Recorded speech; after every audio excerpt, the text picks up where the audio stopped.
আৰু তোমাৰ অলপ কৈলাশৰ লগত বেছিয়ে হৈছে।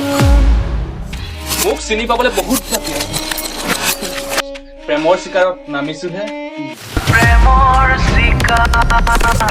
বেজৰ মন্ত্ৰ আগুনৰ শক্তি বেজকটো চাই ল'ম।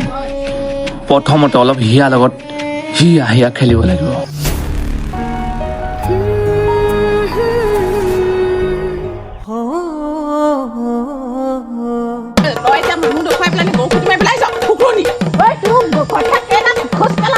সন্ধিয়া লগাত যদি দুবাৰ নেমাৰো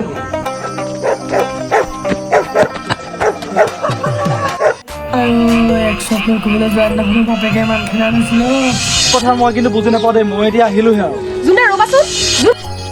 যাক মই নিজৰ কৰিম বুলি ভাবোঁ তাক মই নিজৰ কৰিহে দিওঁ।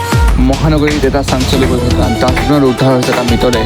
এই সম্পূৰ্ণ কাহিনীটো জানিবলৈ হ'লে আপোনালোকে চাব লাগিব প্ৰেমৰ চিকাৰ আহিবলগীয়া এই শ্বৰ্ট ফিল্মখন চাব।